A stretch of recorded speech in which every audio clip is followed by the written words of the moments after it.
Of course, the greatest pilgrimage of all is the journey we celebrate today.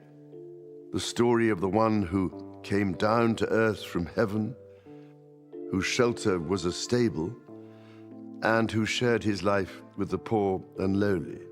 A secret just exploded that's rocking Buckingham Palace to its core. King Charles and Prince William have done the unthinkable. Meghan Markle's royal title is being ripped away, and when you hear why, your jaw will hit the floor. £11 million. Hidden offshore accounts. Lies under oath. And I had just gotten pregnant with Lily around that same time, so we were nesting and healing, and also, I don't know if I had the bandwidth at that time to think about what the big picture dream was. There was no plan. It was just, let's get through these next couple years, create community. Encrypted messages exposing a plan nobody saw coming. The core of this situation revolves around financial records. Specifically, we're talking about a bank account that was allegedly opened in the Cayman Islands in November 2019. For those unfamiliar, the Cayman Islands are known internationally as an offshore banking location, often chosen for the privacy and confidentiality they offer account holders. The timing of when this account was supposedly opened is worth noting because it falls just a few months after the birth of Archie, Meghan and Harry's first child, and around the same period when discussions about stepping back from royal duties were beginning to take shape. According to the Yards, documents that have come to light, this wasn't a small or inactive account. The records suggest that between November 2019 and March 2020, there were more than 40 separate deposits made into this account. We're talking about a 4-month window with significant financial activity. The total amount that reportedly moved through this account during that period is said to exceed £11 million. That's a substantial sum by any measure, and it naturally raises questions about where such money would come from and why it would be held in an offshore account. The investigation into these financial matters apparently began around 8 months before the current reports surfaced. This suggests that there has been a lengthy process of examination, with financial experts going through records in detail. The fact that this has been ongoing for the better part of a year indicates that this isn't a rushed judgment or a reaction to recent events. Instead, it appears to represent a thorough attempt to understand what was happening with these funds. When questions first arose about unusual financial activity, the reports indicate that Meghan was asked about offshore accounts.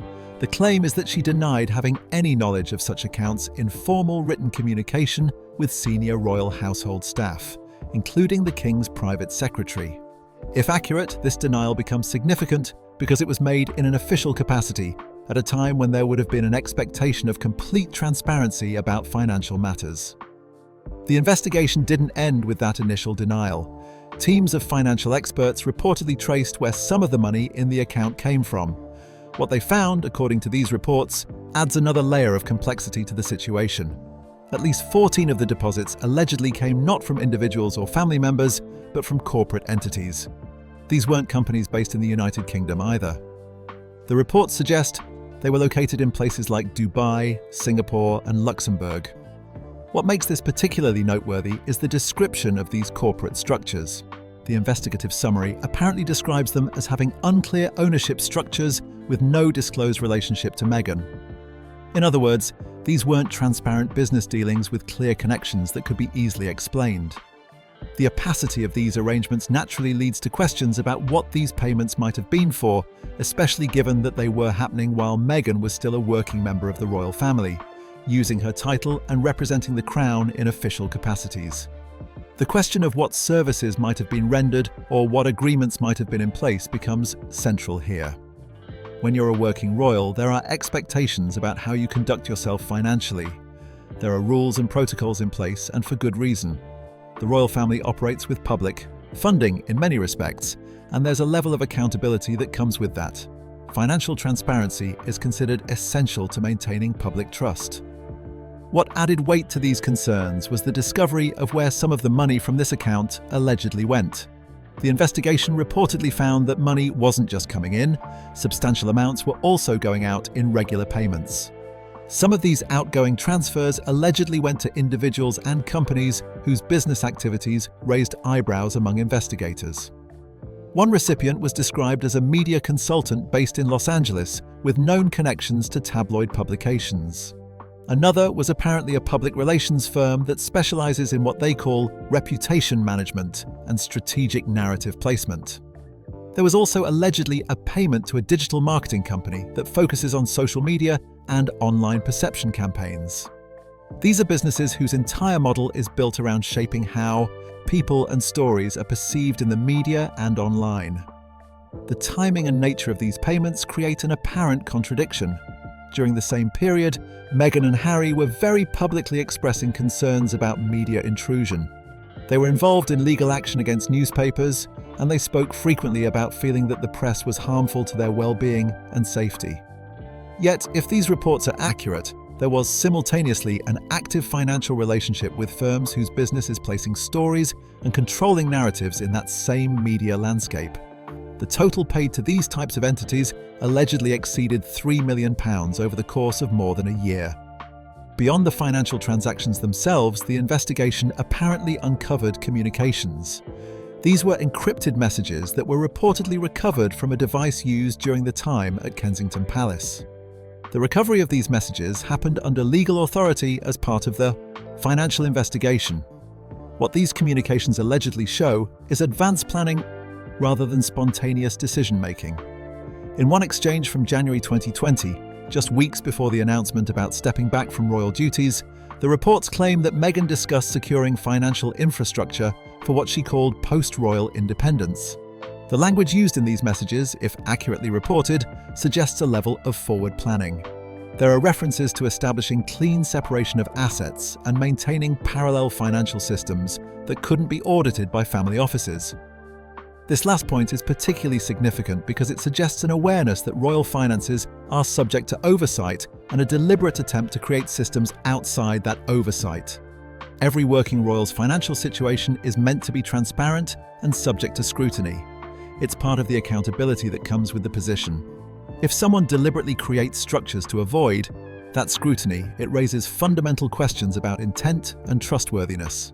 The overall picture that emerges from these first revelations is one of financial complexity that appears to have been deliberately kept hidden. Whether we're talking about the offshore location of the account, the unclear corporate entities making deposits, the payments to media-related firms, or the encrypted communications about financial planning, each element suggests a level of concealment, and that concealment, if proven, would represent a significant departure from the expectations placed on working members of the royal family. The financial picture became even more complicated when investigators began looking beyond just the account itself and started examining the actual movement of money and the surrounding activities. What they found extended the concerns from simply having an undisclosed account to questions about what that account was actually being used for and how it fit into a broader pattern of behavior. The 14 deposits from corporate entities weren't just unusual because of where they came from. The real issue was what they represented. When money comes into an account from companies based in different countries, companies with structures that make it difficult to determine who actually owns or controls them, that's typically done for a reason. Legitimate business transactions generally don't require that level of complexity or that degree of privacy. The fact that these entities had no disclosed relationship to Meghan made it even harder to understand what the business purpose might have been. When the royal household's accounting office first noticed unusual financial activity, they did what any responsible financial oversight body would do. They asked questions. The initial inquiries were reportedly handled through proper channels, with formal communication directed to Meghan about the activity that had been flagged. Her response, according to the reports, was to deny having any knowledge of offshore accounts. This wasn't a casual conversation or an informal exchange. This was official correspondence with people who had a responsibility to ensure financial propriety within the royal household. The significance of that denial grows when you consider what happened next. The investigation didn't simply take that denial at face value and move on.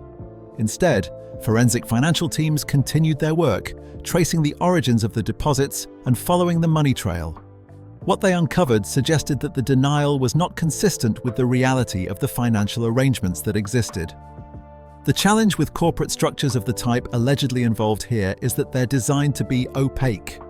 When a company is registered in one jurisdiction, owned by another company in a different jurisdiction, which might itself be owned by a trust or another corporate entity elsewhere, Unraveling who's really behind it becomes extremely difficult.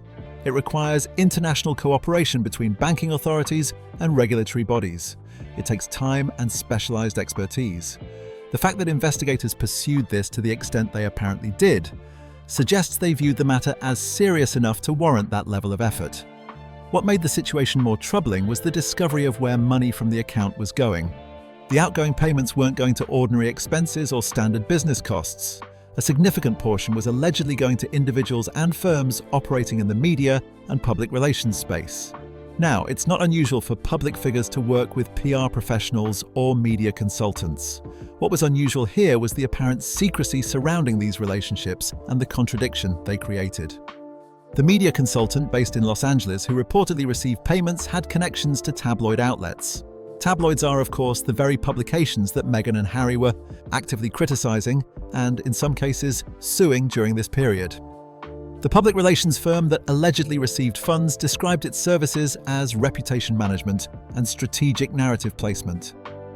In plain language, that means controlling how someone is perceived in the media and placing stories that shape public opinion in favorable ways. Then there was the digital marketing company focused on social media manipulation and online perception campaigns. This kind of service involves managing how someone appears on social media platforms, potentially including things like coordinating supportive messages, managing negative comments, and shaping online conversations. Again, these are services that public figures sometimes use, but the context matters enormously. The context here is that while these payments were allegedly being made, Meghan and Harry were presenting themselves as victims of media abuse. They spoke about feeling hounded by the press, about their mental health, suffering because of media coverage, about feeling unsafe because of press intrusion. They took legal action against specific publications. They eventually cited media pressure as one of the major factors in their decision to step back from royal duties. The entire narrative was built around the idea that they were being unfairly targeted and that the media was a destructive force in their lives. If at the same time there was an active, paid relationship with firms whose entire business model involves placing stories and shaping media narratives, that creates a fundamental contradiction. It raises questions about whether the complaints about media intrusion were entirely sincere, or whether there was a more calculated approach to media relations happening behind the scenes. The reported total of £3 million paid to these types of entities over more than a year suggests this wasn't occasional or minor engagement. It suggests a sustained, significant financial commitment to media and perception management. The discovery of encrypted communications added another dimension to understanding what was happening. Encryption is a tool that many people use for legitimate privacy reasons. However, when encrypted messages are used to discuss financial arrangements that are being kept hidden from the very people who have oversight responsibility, the use of encryption takes on a different character.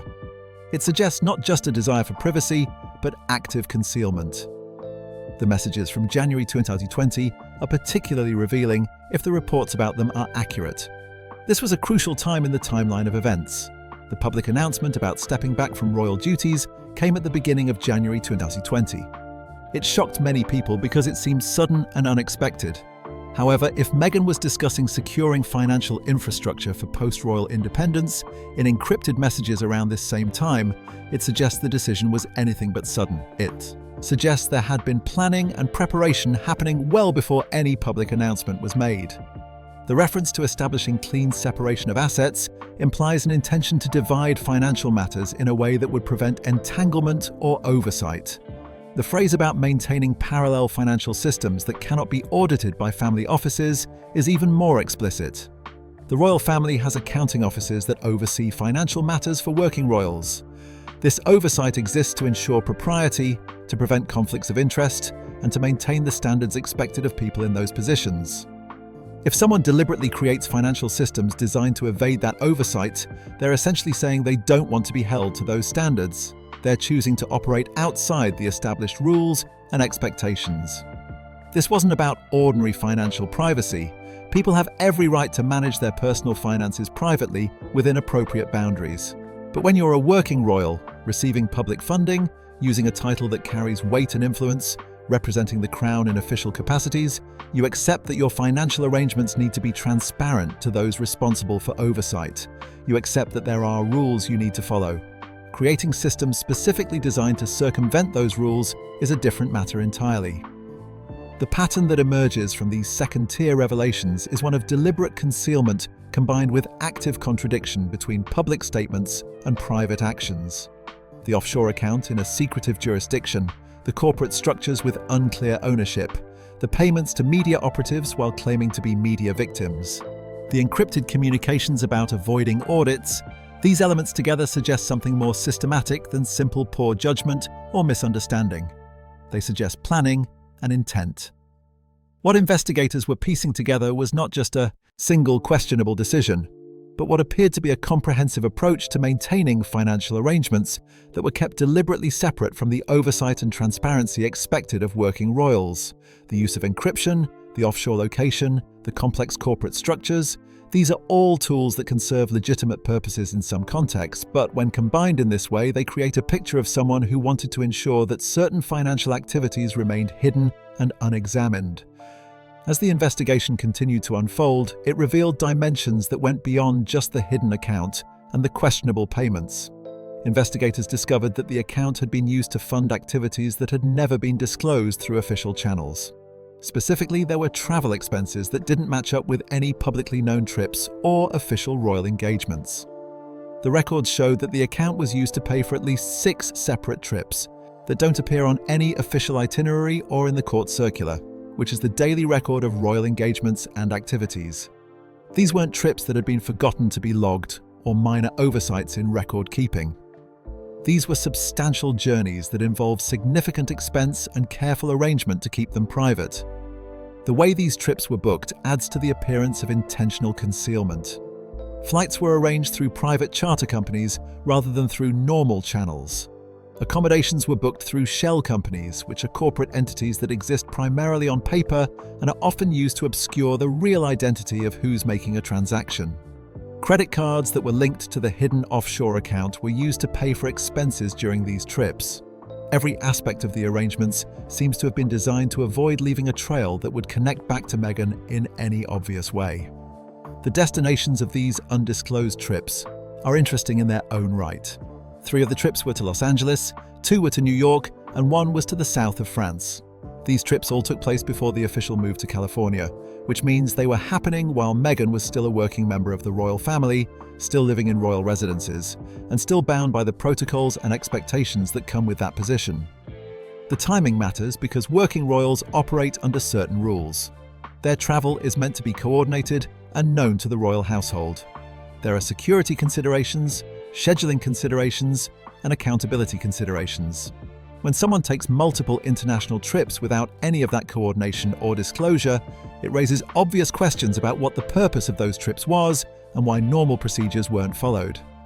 The financial cost of these secret trips was substantial. The total expenditure reportedly exceeded £800,000. To put that in perspective, this is money being spent on private travel at a time when Meghan was living in a palace, benefiting from taxpayer-funded security and enjoying all the privileges that come with being part of the royal family. The contradiction is stark. On one hand, there's the acceptance of public support and public resources. On the other hand, there's spending hundreds of thousands of pounds on trips that are being actively concealed from the very institution providing that support. What makes this particularly problematic is that none of this travel was reported through proper channels. Working royals have obligations to disclose their activities. This isn't about controlling every aspect of their lives or denying them privacy. It's about accountability when you're in a position of public responsibility and public funding. The trips weren't approved through the normal processes that exist for good reasons, including security and coordination with official duties. When Harry was questioned about these trips during the investigation, his response added yet another layer of complexity to the situation.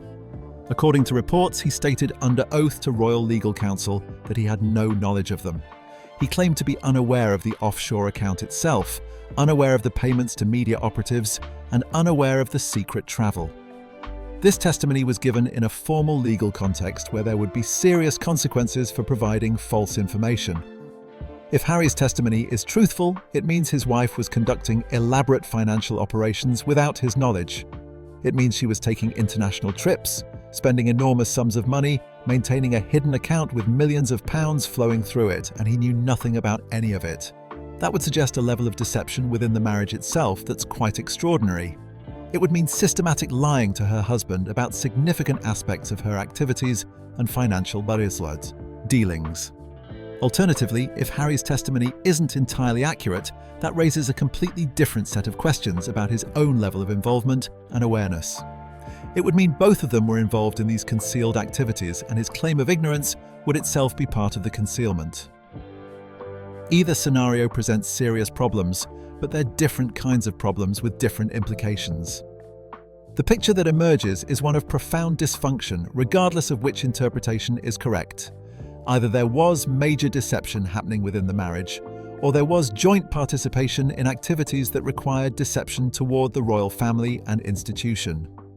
Neither option reflects well on the situation or on the trustworthiness of the people involved. What adds further concern is that the activity in the hidden account didn't stop after Meghan and Harry moved to California.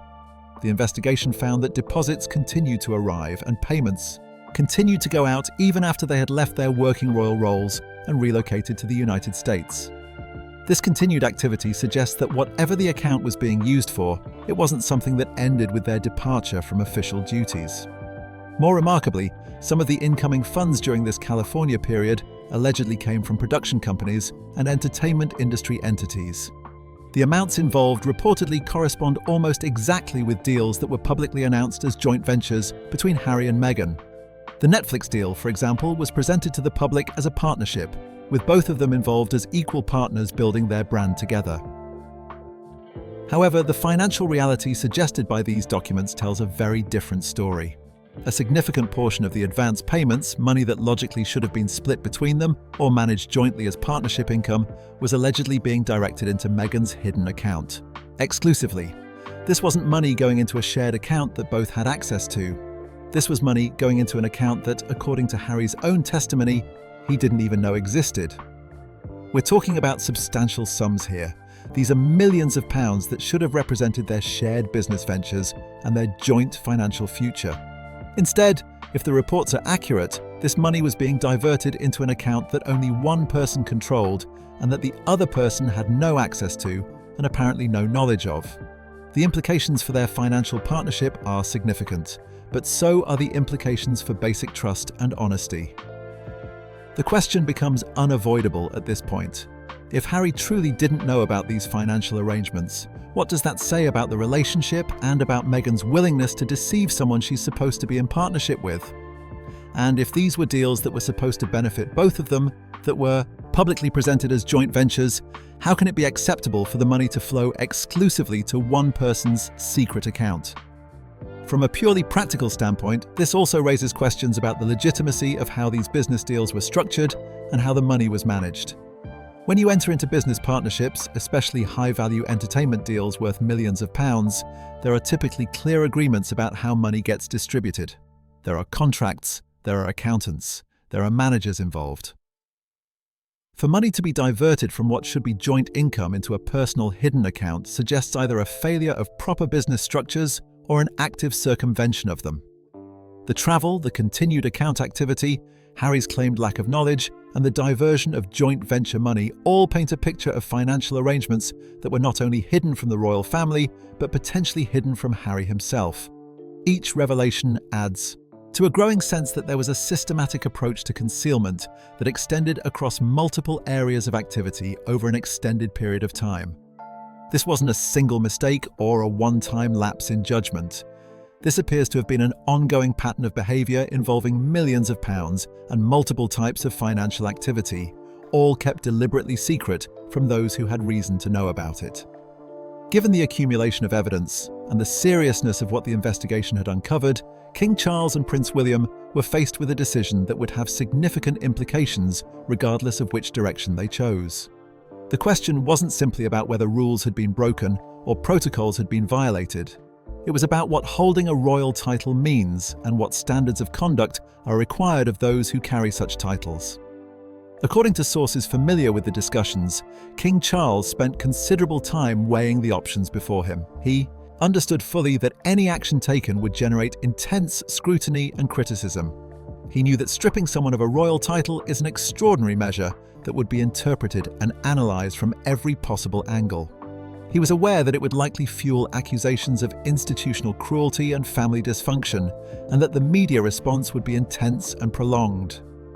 Despite all of these concerns, the evidence presented to him apparently led him to conclude that inaction would be worse than action. The reasoning, as it has been explained, centres on what it means to hold a royal title and represent the crown. When someone is a duchess or holds any royal designation, they're not just carrying a personal honour. They're representing an institution that has existed for centuries and that operates on principles of trust, transparency, and accountability to the public. The standards expected of those who hold royal titles exist for important reasons. These aren't arbitrary, rules meant to control people's personal lives. They're safeguards designed to ensure that people in positions of privilege and influence don't abuse those positions. Financial transparency requirements exist because royals have access to public funding and public resources. Oversight mechanisms exist because the public has a right to know that those resources aren't being misused. The expectation of honesty in official communications exists because trust is fundamental to the relationship between the monarchy and the people. What the investigation revealed, if the reports are accurate, represents a systematic violation of all of these principles. This wasn't someone making a mistake or showing poor judgment in a single instance. The hidden offshore account, the concealed corporate relationships, the payments to media operatives, the secret travel, the encrypted communications about avoiding audits, the alleged lies in official correspondence, these all point to a deliberate and sustained pattern of behaviour designed to circumvent the very standards that are supposed to apply to working royals. Prince William's position on the matter was reportedly more straightforward and less conflicted than his father's. Upon reviewing the evidence, his view was apparently immediate and clear. Someone who has demonstrated this level of dishonesty and deception cannot continue to hold a royal title. There was no middle ground to be found, no compromise position that would address the severity of the conduct while avoiding difficult consequences. From William's perspective, as it has been reported, allowing someone to retain a royal title after engaging in this kind of behaviour would send a terrible message. It would suggest that the standards don't really matter, that they can be systematically ignored without real consequences, and that holding a royal title comes with privileges but not with corresponding responsibilities. It would undermine the integrity of the institution and damage public trust in the monarchy itself. The formal process of removing a royal title involves specific legal and constitutional procedures. According to reports, legal papers were filed with the Privy Council 3 days before the current information became public. The Privy Council is the formal body of advisors to the sovereign and plays a role in certain constitutional matters, including questions related to royal titles and honours. A formal recommendation was made to strip Meghan of the title Duchess of Sussex and to bar her from using any royal styling or designation going forward. King Charles approved this recommendation in a private meeting with senior advisors. The approval came after he had reviewed all the evidence, considered the implications, and concluded that it was the appropriate course of action despite the difficulties it would create. Prince William added his formal consent the following morning, signalling his support for the decision and his agreement that it was necessary given the circumstances. The machinery of this process is now in motion. Within a matter of weeks, possibly even days, the formal removal of the title will be complete. Meghan Markle will no longer be the Duchess of Sussex. She will no longer have any formal connection to the British royal family through titles or official designations. Beyond the loss of the title itself, she will also face serious questions about the financial matters that prompted this action. Questions about where the £11 million came from, what it was used for, and why all of it was kept hidden. It's important to be clear about what this decision does and doesn't represent. This isn't about Meghan being American, despite the fact that some commentary will inevitably frame it that way. The royal family has welcomed people from many different backgrounds over the years. This isn't about her career before joining the royal family or about her personal history. This is specifically about conduct and choices made while she was a working royal and while she held the title that is now being removed. The claim that this is about behavior rather than identity isn't just defensive rhetoric, it's supported by the logic of the situation. If any other member of the royal family, regardless of their background, had engaged in the same pattern of financial concealment, the response would need to be the same. In fact, the response might well be harsher for other royals who don't have the same level of public support or media infrastructure ready to defend them. What the documents and investigation appear to reveal is someone who viewed the royal title primarily as an opportunity rather than as a responsibility. The title provided access, influence, and credibility that could be leveraged for personal benefit. It opened doors to business relationships and financial opportunities. It created a platform and a profile that had monetary value. All of this could potentially be acceptable if it were done transparently within the rules and with proper oversight. The problem isn't that someone wanted to build financial security or create business opportunities. The problem is the concealment, the deception, and the systematic avoidance of the accountability that should come with the privilege. The contradiction at the heart of this situation is striking. Publicly, the narrative was about wanting a quiet life away from scrutiny and pressure. The stated desire was for privacy and normalcy. Yet the financial reality, as allegedly revealed by these documents, tells a very different story. Quiet lives don't require millions of pounds moving through hidden offshore accounts. They don't involve encrypted communications about financial infrastructure. They don't require paying media operatives while simultaneously claiming to be victimized by the media.